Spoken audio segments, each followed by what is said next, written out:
Hi. So to start off our foray into the way electronics works, I promised to give an introduction into electricity and how things work around the circuit. So I have some theoretical examples and then I'm going to turn them into practical examples. Now I have three examples of circuits. One is a basic series circuit with two resistors. Another name for this is a voltage divider. The second circuit, which I will show later, is a simple parallel circuit with both of these two 330 ohm and 220 ohm resistors in parallel with each other. And the third circuit is a mixture of both. So we would have two resistors in parallel, and that parallel combination will be in series with another resistor. And the whole time, this source will be at 5 volts. Okay. So right now we have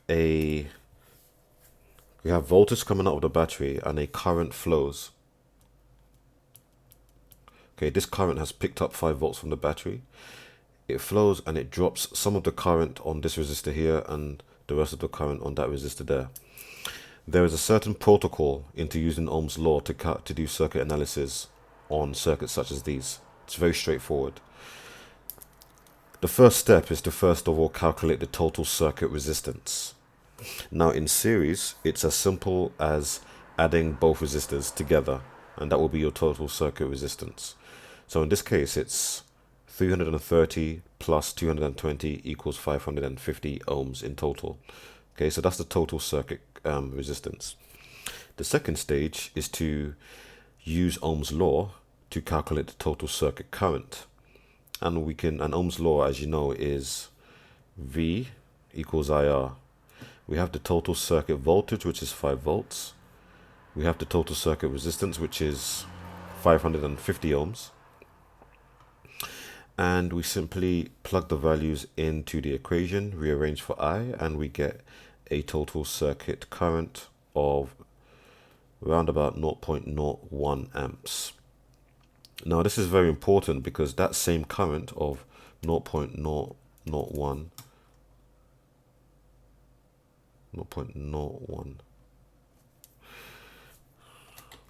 that same current of 0.01 amps is flowing into this resistor and into that resistor.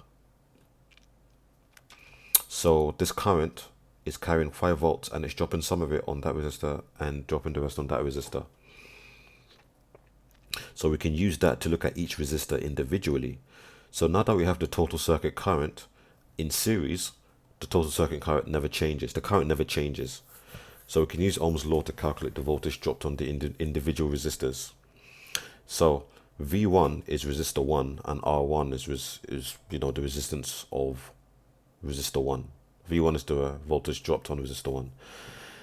So V equals IR, and for the 220 ohm resistor we should be getting a voltage dropped of 2, and by simple arithmetic over here we should be getting a voltage dropped of 3. Okay, and confirm Kirchhoff's second law. The total voltage is dropped in the circuit should be the total amount of voltage going into the circuit. So we will now test that using a real circuit. So here I have the series circuit with the 330 ohms and 220 ohms resistors in series. Over here I have a power supply module. Now this is connected to a 9-volt battery, so it's powered by a 9-volt battery. But 9 volts isn't coming out of this power supply module because there's a regulator in here. And this basically sets the voltage to either 5 volts or 3.3 volts, depending on where your connections are. So I set it up such that the vertical strip here, closest to the red line, is live at 5 volts. And the vertical strip closest to the blue line is at ground. And I've set my circuit such that I get power coming into the breadboard, and then series, and then I've got power coming out again.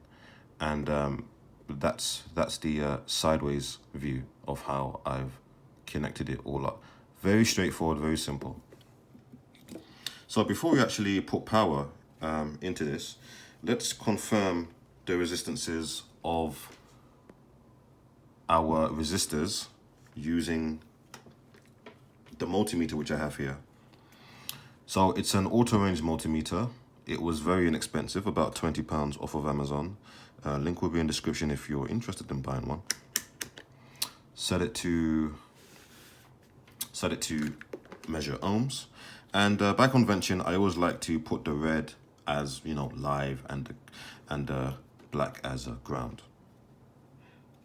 So connect it between there and there to measure its resistance. And it full ranges to just below 200. Okay, so that's 220 ohm resistor. Now there'll be some discrepancy simply for the fact that I've plugged it into a breadboard. So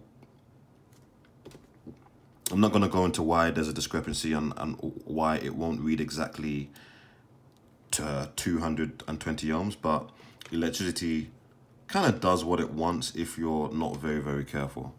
So there's a bit of a discrepancy there in measuring the resistance. Over here, I'd expect to read just below 300 because this is the 330 ohm resistor.